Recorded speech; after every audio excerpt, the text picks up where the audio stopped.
Whoa. Nice. There we go. Here we go. Well, I'm sitting here with my old mate TUUP. There you go. We have known each other for a minute or two. Yeah. That's right. Yeah, I'm trying to think where we probably first met.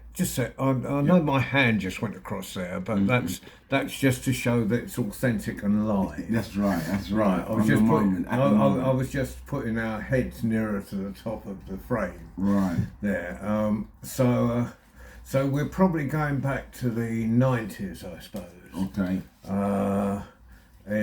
When Duncan was well alive. Yes. And Hugh was sort of like, he ran the whole East Anglian the resurgence of storytelling in East Anglia. He brought it to life. He put that kind of whole thing. Well, he's so well known in the region. Yeah. Just worked in the schools and dedicated to the spoken word and what have you. He was really integral. And had the Crick Crack Club going in Norwich as well. Yes. So there was Ben had the Crick Crack Club in London, didn't he? Yes. And Hugh had it going. It was King of Hearts. King of Hearts. That's right. That's back in the day. Up in the pub. Up upstairs. Yeah, upstairs. He had some phenomenal people. Yes. King of Hearts. I forgot about that. That's right. Yeah. Yeah, I remember Jim Eldon came down when Jim was still doing. I mean, he's pretty well just doing fiddle playing now, isn't he? But I remember Jim telling a story of Green Pea Jack. Well, it's like Green Pea Jack, but it was a Jack story. Okay. And it was the first one that I realised that there were so many different versions, and maybe if you welded two versions together, you could end up with something you're happy with. You're right. Right. And I remember I used to do, early in my career, I thought, well, no one knows that I exist, and you don't find anyone, no, you can't just sit in your house expecting people to know you. So I thought what I needed was a bit of publicity, and I like a bit of a hustle. So I went to see Charlie Mannings down there. I know that person. Well, he was he ran the fairground. He was a showman. Okay. He ran the fairground in Felixstowe and the seafront. Okay. So and the seafront wasn't doing so well. So I said, Charlie, you need a bit of publicity. I need a bit of publicity. Yeah. So what I'm going to do, I'm going to busk. I'm going to do storytelling in front of one of your rides. Go on. And we're going to we'll get the East Anglian to write an article and get the Evening Star to write an article. So we faked it all. We got all the children. We got the children from the cafe to sit and pretend to be an audience. Yeah. And I did a whole season down there. Wow. And while I was, the link to Jim was that someone came in and gave me a book of Swiss stories. Okay. And then it was called Three Sneezes. Okay. And to remember, it's weird how you remember stuff from early in your career, isn't it? And in it was this Green Pea John, which was. So I told that, and I quite liked it because it had gold coming out of. The end. No, it didn't. I forget where it started, but then I heard Jim tell the same story. But I liked his ending better. I liked his beginning better, and I liked the ending in the version I'd found. Okay. So you welded, and that's something you learn quick. Yeah. You learn early, isn't it? When you're when you're picking up traditional stories. Yes. Because they come from different directions, you think I'll have a bit of that one and a bit of that one. Yeah, that's true. And sometimes, like I heard, the pumpkin. There's a story which I think comes from India, but an old woman she goes into a pumpkin and it rolls down the hill. Here I come. Ticky tacky tick with their walking stick. And I heard many different people tell the same story. And Jan Blake, I heard tell the story, but she completely changed the end a little bit. Like the wolf came and popped off the lid of the pumpkin and looked down at the old woman. The old woman bopped the wolf on the nose and he went running. And she was just able to just slightly just genuflect the ending. And I thought, that's interesting. So as you say, there's always a way of meshing like two stories together that are the same, but people, as you know, tell them differently, different time, different audience, and you get something and interesting. It's always fascinating when you hear your one. We might as well say where we are. We're at the Yarn Story Festival in Bray. That's right, in Bray Island. And Ireland, and so and TUUP earlier on today was doing the story in a drawing. A sort of community drawing, community drawing session, which played music through, and at the end, TUUP told a story, and it was a very well known story. One I heard from Hugh Lupton, our good friend. Yeah, and I've heard loads of people tell it. Right. But the way you told it was just, you put so much. It reminded me a bit like Duncan, where you knew the end was coming, but it was built and built and built, and you know, you had the dog leaping across the fence for its version I knew. I think it got upstairs or something where the cat lived or something. Okay. But everywhere else I'd heard, they got to the catchphrase at the end. That's right. Much quicker. Right. If you meet either of us on the road, you know, ask for the story. We're not going to tell it now. We ain't got time. No. And but it was but I think that's the other thing I like about storytelling, the storytelling world. Yes. Or at least in this country. Yes. They got a bit more, you know, on the far side of the Atlantic. They got into copywriting the oral. How can you copyright the oral tradition? Yes. Well, you know, like you get a. You know, when you get a sort of one of those sort of marks like for on your tongue. That, right. Okay. Blue mark or something when you go to vote. No. The stories, the stories that are meant to be passed on. Yes. You know, if you tell it, you know, it's gonna fly. Yes. But I like the fact that. If you listen to a story that someone else tells a story that is like the one you tell. Yes. It's fascinating. You're fascinated. You're not thinking. That's my story. No. You know, it's not that ownership thing. No. And I really like that about the storytelling world, because I spent a lot of time in the performance poetry world, and inevitably I was as bad as everyone else. You know, you think, can't do that poem, someone else has done one really near to it, and you have to redo your set or something. Right. And that was. But it was much more a sharing thing. I think the poetry's changed a bit. It's much more sharing now than it used to be. This current sort of spoken word scene, they keep changing the name. You know, from performance poetry, cabaret poetry, spoken word. You know, it's all poetry. Yes. But anyway, so let's go back to. Actually, I can't even. You know, we met in so many places in Norfolk. Yeah. Norfolk was the place, as we were saying earlier when we was having a bit of coffee. Norfolk was a real drawing place for me. You know, that's how myself and you met, and the whole scene that introduced myself to yourself. Hugh Lupton, I knew, of course, that drew me up to Norfolk, and then all the little, as you just mentioned, the King's Lynn and what have you. The so many festivals and little things that used to happen. That part of England, Norfolk, Norwich, that was a whole kind of scene. Well, I always think of East Anglia as an engine for the arts. You know, it's very quiet. You know, and it's where people develop stuff. Right. And there was, there was a guy called Gordon Phillips who was an advisor.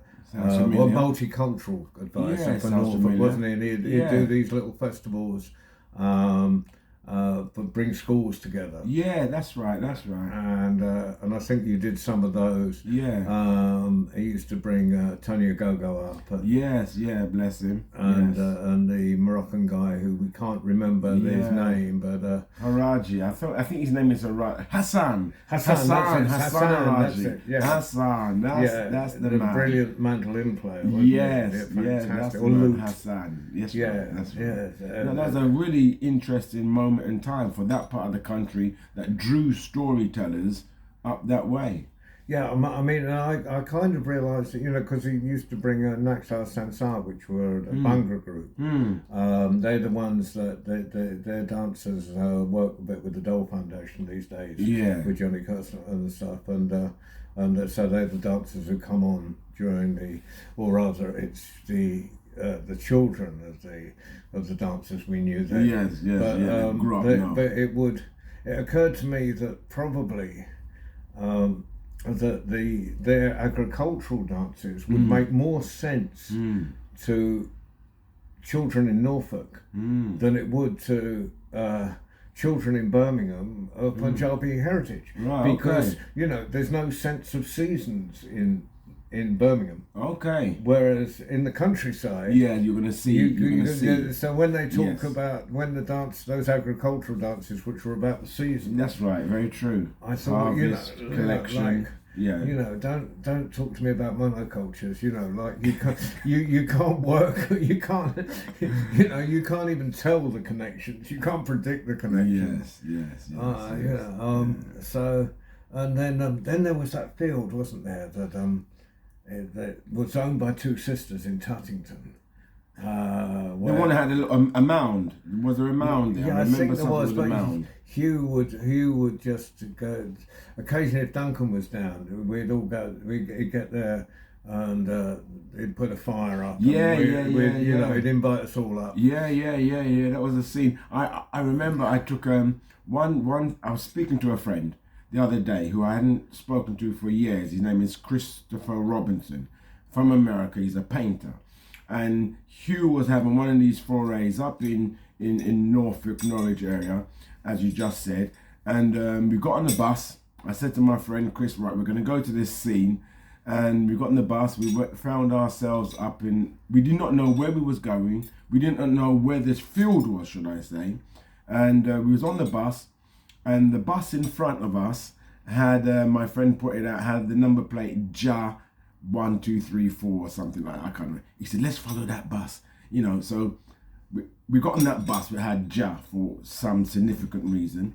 It took us to a point somewhere that we needed to be. We got off the bus. We wasn't sure what direction, right, left or forward, but we decided let's start heading out. Started walking just on the inspiration of vibes. Crossed the field, and like I say, we really didn't kind of know if we were going in the right direction, but we were instinctively. Crossed the field, and we could just see the fire, a gathering, and we came, we was meant to be in the place that we was meant to be. Fire was there, Hugh was there, and they said to us, Hugh, I think, said to us, how do you not get here? And we said, just by the smell of our nose, shall I say. That was it. Jah told you. Jah told us, that's right. But we got there, and for my friend, coming from America, for him, he had never seen that gathering, that scene, so many different people, the fire, and it was just magical for him. It was just like, it was real kind of countryside, England, whatever you picture, Yorkshire, not Yorkshire, that kind of, the Dells. In America, they have this sense of Chichester or Berkshire, or, and for him to be in that area of the countryside with the fire going and the people around and the stories and the singing, it was like, wow, it was something really magical.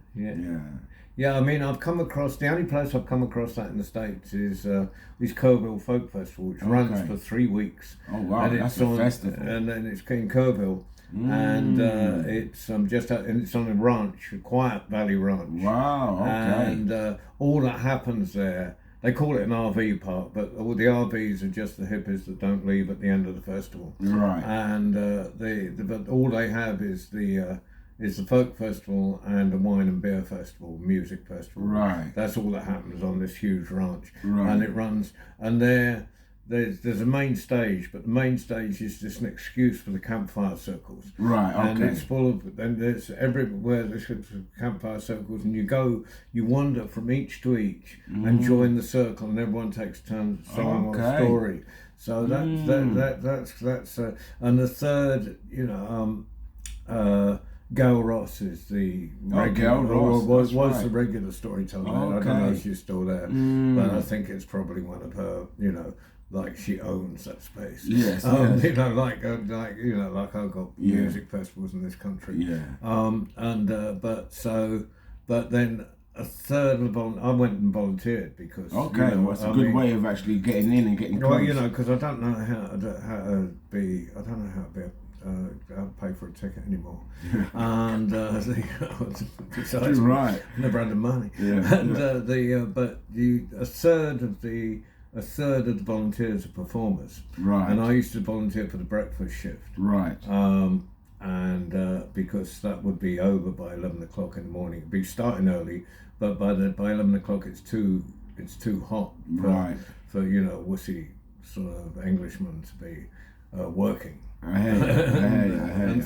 But it means you meet everyone on the breakfast shift. Yes. You meet absolutely everybody. Performer comes and picks up their breakfast. But that's the only place that had in America I found that sort of vibe. But the Norfolk, the weird bit about Norfolk in that time, Suffolk, was a big because you were. I mean, I was Suffolk based, but that's right.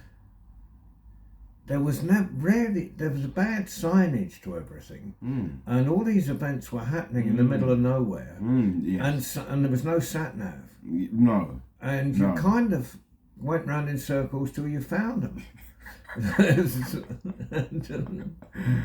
And eventually you would find it somehow, and I think that's what Suffolk and Norfolk and Ipswich and the UK. In terms of the storytelling circuit and festival, do very well.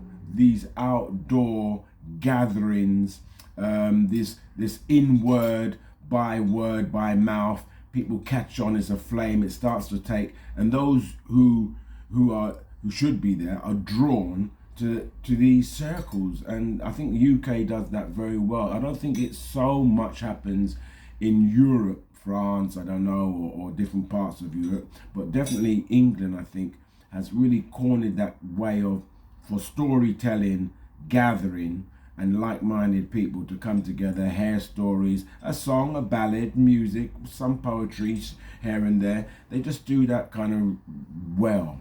And it's continued. It's continued. I mean, people, there used to be the Albion Fairs, which was, of course, where I first met Hugh. Right. Billy Bullshit. Yeah. I was gonna, if I'd been interviewing Hugh on this series, that fell apart. But I was going to embarrass him by bringing up Billy Bullshit because I think he disowns him a bit. But it was, but there's photographic evidence. That's right. In the book, in the Sun in the East, which is a book of from the fairs, but it never really stopped. There was just little events, that carried. I mean, the fairs finished in 84, I think was probably the last one. But then there's been all these events, and now we've got things like we were talking about the other day, like Maui Wowie up in Norfolk and Harlequin and also sort of smaller ones that are much more craft based, like Strumshaw Tree Fair. Well, I don't know any of them. They're new to me. Yeah, so but it's continued, but and that's another thing. Sorry to cut you. That part of the country. They do a lot of good craft. There must be a draw or a haven for artists generally, but that part of the UK draws a lot of crafts people, basket weavers, painters, sculptors. I don't know, it seems to just have a lot of artists. Yeah, and musicians, which brings me to another part of where I bumped into you at different times. It's we cross paths occasionally at music festivals where you're with Transglobal Underground. That's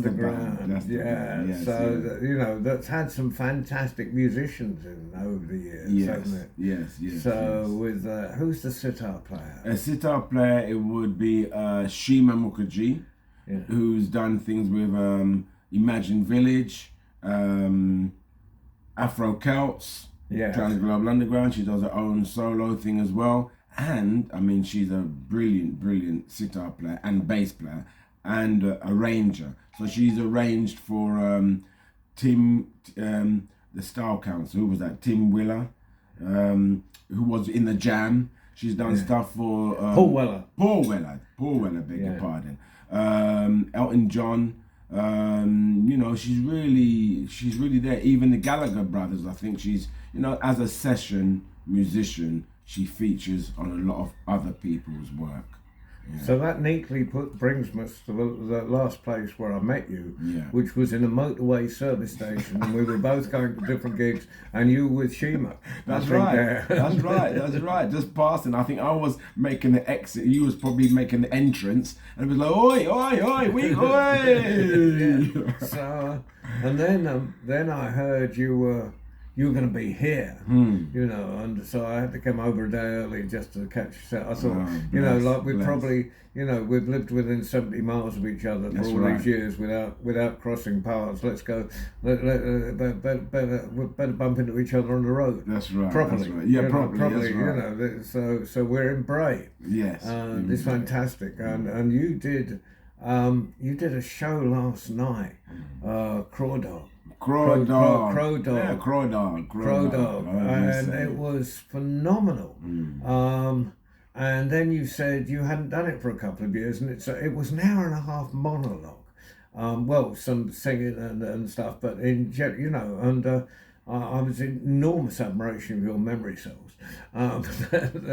But it was, you know, I'd been travelling for 10 hours non-stop. Yeah, by you the time done that well. show, and to actually not to fall asleep during the performance was just a testament to your amazingness. But it was such a lovely theatre as well. Yeah, lovely theatre, a really nice layer, and I like the fact that the performance space was on the same levels, let's say, from the last. There wasn't a stage. It wasn't a high raised kind of crook your neck up to look at someone. It was on the same level, and then the stairs. It was tiered. It was rake seating, but it's a proper art centre, isn't it? Yeah. And I mean, what's impressed me, I don't know how you feel. Well, one, that Bray is really smart compared to English cities right now. You know, there's. I only saw one beggar on the street, and that was, you know, like you go up a street like that in England these days, and you're tripping over, you know, which is nothing, no, which is not to say anything about the people that are on the street, but it's, you know, it's to do with the, and there's no empty shops, you know, there's no boarded up shops, which is, you know, and then I'm looking at it, and then I'm looking at that wonderful art centre, and I know they probably had cuts here the same, but there's an obvious valuing of the arts in Ireland, which is, I don't know, I found it really refreshing. Yeah, totally so. I mean, I haven't been to Ireland for the last, you know, 20 years, if anything. About the same. Yeah, and the person who had introduced myself last night, Nuala Hayes, is a good friend. She reminded myself that I hadn't been in Ireland for 30 years. I mean, since I had been with Nuala at the Dublin Scahill Hauna, I think that's how you say it, I could be wrong. That was 30 years ago. After that, I think I'd done a little tour around Ireland or what have you. And then since then, 20 years, I hadn't been. So this was a new one for me, and I can see it's changed in the diversity of the people. You know, a lot of things have changed in Ireland, all for the better. I'm sure. It's looking good. I'm finding it really refreshing. Yeah. So on that note, well, you know, how's your career going? Yeah, well, you know, with Transglobal Underground, with the band, we're not doing as much as we were doing. You know, things have slowed down. The two guys, which was Hammy and Tim, keyboard player and drummer, you know, we've all grown up, we've all grown older, and I'm saying to them, maybe we should do a, you know, Transglobal revival or something. You know, like these bands, you know, they come back again and try to create some kind of atmosphere of regeneration of remnants of their first album or their second album. So I don't know, I think we're due for some kind of a reemergence or something like that. I don't know. Well, let's hope it happens soon. For eating purposes. Yeah, And the fact that I've missed you all out on the circuit. Yeah, So that's right. it's been really good to have a natter. Yeah, it's good to have a natter, to have a ramble. As Jim, was it Jim Lynch? He was there the other night. Jack Lynch. He was there the other night, and he was doing a rambling a session, which was very interesting about Ireland and the place of being and story and what he remembers from storytellers collecting stories. Ireland, as some of our listeners may know already, is a land of story. Yeah. So and also great food, because at this very moment Aoife is trying to get hold of us to tell us what we're going to eat. Aoife is the wonderful artistic director of the Mercury Arts Theatre and the Art Centre. Mermaid Arts Centre. Yes. And I don't know where I got whatever I said from, but Mermaid Arts Centre, and director of the Yarn Festival. Yes. So she's trying to get hold of us. So I'm not going to say goodbye, but I am going to go say goodbye on film.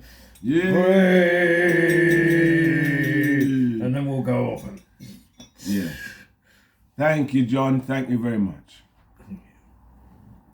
Right. Yeah, you edit that. Yes, there you go. You edit that. Let's see what's what.